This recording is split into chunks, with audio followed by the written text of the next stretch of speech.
Episode 5 ద్వితీయోపదేశకాండము మోషే చివరి ఉపదేశాలు. ప్రియమైన సహోదర సహోదరీలారా, యేసుక్రీస్తు నామమున మీ అందరికీ వందనాలు. బైబిల్ పుస్తకాల పరిచయం సిరీస్లోని 5వ ఎపిసోడుకు స్వాగతం. మీరు మా దైవ సన్నిధి ప్రేయర్ హౌస్ ఛానల్ని చూస్తున్నట్లయితే మీకు ప్రత్యేక స్వాగతం. మనం మొదటి 4 ఎపిసోడ్లలో ఎంతో నేర్చుకున్నాం. ఆదికాండములో సృష్టి ఆరంభం మరియు దేవుని ప్రణాళికను చూశాం. నిర్గమకాండములో ఐగుప్తు బానిసత్వం నుండి విడుదల మరియు దేవుని ధర్మశాస్త్రాన్ని తెలుసుకున్నాం. లేవియకాండములో దేవునితో పవిత్రమైన సహవాసం ఎలా ఉండాలో నేర్చుకున్నాం. సంఖ్యాకాండములో అవిశ్వాసపు ప్రయాణాన్ని, దేవుని అపారమైన వాగ్దాన నిలకడను చూశాం. ఇప్పుడు ఈ 4 పుస్తకాల సారాంశాన్ని, వాటిలో ఉన్న ముఖ్య నియమాలను గుర్తుచేస్తూ వాగ్దాన దేశంలోకి ప్రవేశించడానికి సిద్ధంగా ఉన్న కొత్త తరానికి మోషే ఇచ్చిన చివరి ఉపదేశాలుగా చెప్పబడిన ద్వితీయోపదేశకాండములోకి అడుగుపెడదాం. ద్వితీయోపదేశకాండము, డ్యూట్రోనమీ. ద్వితీయోపదేశకాండము అనే పేరుకు అర్థం రెండవ ధర్మశాస్త్రం, సెకండ్ లా. కాని ఇది కొత్త ధర్మశాస్త్రం కాదు. మోషే సీనాయి పర్వతం దగ్గర ఇచ్చిన ధర్మశాస్త్రాన్ని ఇప్పుడు వాగ్దాన దేశంలోకి వెళుతున్న కొత్త తరానికి గుర్తుచేస్తూ వారి అవసరాలకు అనుగుణంగా వివరించడం ఈ పుస్తకం యొక్క ముఖ్య ఉద్దేశ్యం. రచయిత మరియు వ్రాయబడిన కాలం. ఈ పుస్తకాన్ని కూడా మోషే వ్రాసారని నమ్ముతారు. ఇశ్రాయేలీయులు యొర్దాను నది తూర్పున మోయాబు మైదానంలో ఉన్నప్పుడు, అంటే అరణ్య ప్రయాణం ముగింపులో 1406లో ఇది వ్రాయబడింది. నేపథ్యం మరియు ముఖ్య ఉద్దేశ్యం. నేపథ్యం: సంఖ్యాకాండంలో మనం చూసిన అవిశ్వాసపు తరమంతా చనిపోయింది.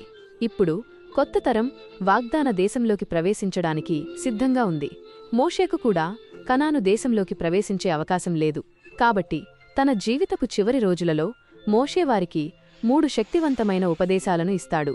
ముఖ్య ఉద్దేశ్యం: గతంలో దేవుడు చేసిన కార్యాలను జ్ఞాపకం చేసుకోవడం, దేవుని ఆజ్ఞలకు విధేయత చూపడం యొక్క ప్రాముఖ్యతను నొక్కి చెప్పడం, దేవునితో ఇశ్రాయేలీలకు ఉన్న నిబంధనను పునరుద్ఘాటించడం. ప్రధాన అంశాలు: అధ్యాయాల వారీగా లోతైన వివరణ.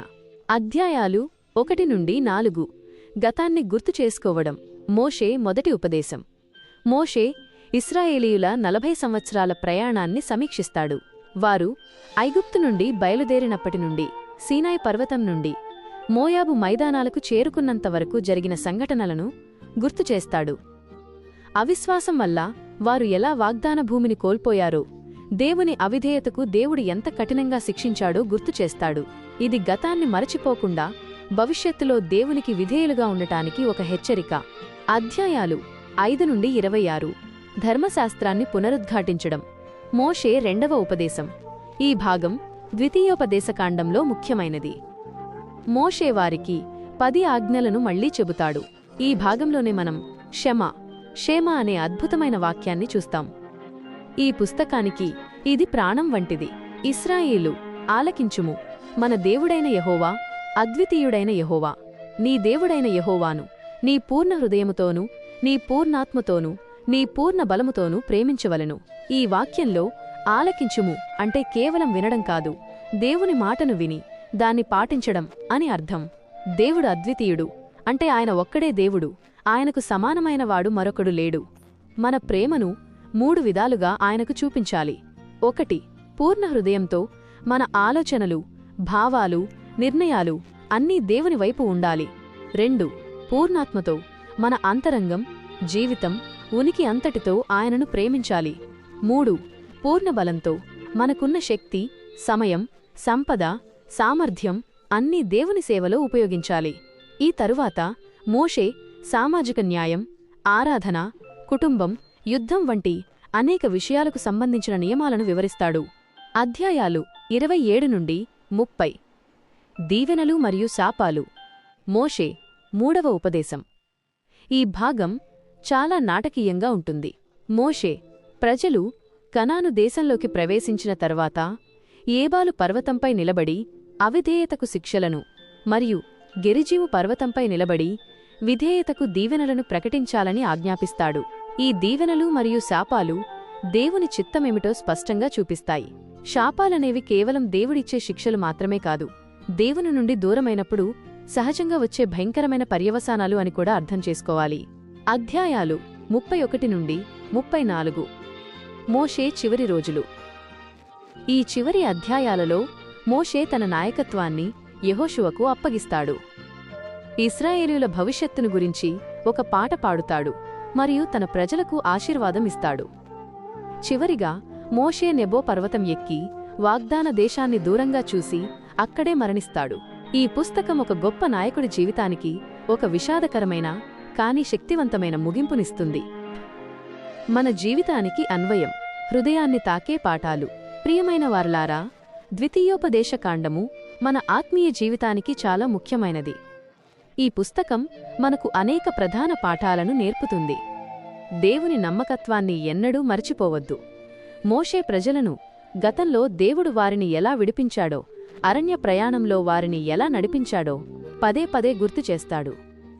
మన జీవితంలో కూడా దేవుడు మనకు చేసిన అద్భుతాలను, మనల్ని గడిపిన ప్రతి కష్టాన్ని, ఆయన మనపట్ల చూపిన ప్రేమను ఎన్నడూ మరచిపోకూడదు. ఈ జ్ఞాపకమే మనల్ని ముందుకు నడిపిస్తుంది. ప్రేమతో కూడిన విధేయత. ఈ పుస్తకం కేవలం చట్టాల గురించి కాదు, ప్రేమ గురించి. షమాలో చెప్పినట్లు దేవుని పట్ల విధేయత మన హృదయం నుండి, మన ఆత్మ నుండి, మన శక్తి అంతటి నుండి రావాలి. భయం వల్ల కాదు, ఆయన పట్ల ఉన్న ప్రేమ వల్ల మనం ఆయన ఆజ్ఞలను పాటించాలి. మన పట్ల దేవుడు చూపించిన ప్రేమకు ప్రతిఫలంగా మనం విధేయులుగా జీవించాలి. తరువాతి తరానికి దైవవాక్యాన్ని అందించడం. మోషే పదే పదే తన ఉపదేశాలను తన ప్రజలకు గుర్తుచేస్తాడు. అంతేకాకుండా ఈ ధర్మశాస్త్రాన్ని రాబోయే తరాలకు ఎలా బోధించాలో కూడా చెబుతాడు. ఇది మనకు ఒక గొప్ప పాఠం. మన పిల్లలకు, మన తర్వాత వచ్చే తరానికి దేవుని వాక్యాన్ని, ఆయన ప్రేమను, ఆయన గొప్పతనాన్ని ఎలా తెలియచేయాలో ఈ పుస్తకం నేర్పుతుంది. దేవుని ఆశీర్వాదాలను గుర్తుంచుకోవడం. ఈ పుస్తకం వివిధ పండుగలు, 10 ఆజ్ఞలు, అర్పణల గురించి వివరిస్తుంది. ఈ పండుగలు, ఆచారాలు దేవుడు వారికి చేసిన మేలును గుర్తు చేసుకోవడానికి, ఆయనకు కృతజ్ఞత చెప్పడానికి ఉద్దేశించబడ్డాయి. మనం కూడా దేవుడు మనకిచ్చిన దీవెనలను, మనం పొందిన రక్షణను నిత్యం గుర్తు చేసుకుంటూ కృతజ్ఞతతో జీవించాలి. ఈ రోజు మనం ద్వితీయోపదేశకాండములోని మోషే చివరి ఉపదేశాలను, ఆయన గొప్ప నాయకత్వ ముగింపును చూశాం. ఈ పుస్తకం మన జీవితంలో దేవుని వాక్యానికి ఇవ్వాల్సిన ప్రాధాన్యతను నొక్కి చెబుతుంది. తదుపరి ఎపిసోడ్లో మనం బైబిల్లోని 6వ పుస్తకం యెహోషువ గురించి తెలుసుకుందాం. ఇశ్రాయేలీలు తమకు వాగ్దానం చేయబడిన దేశంలోకి ప్రవేశించి దానిని ఎలా జయించారో చూద్దాం.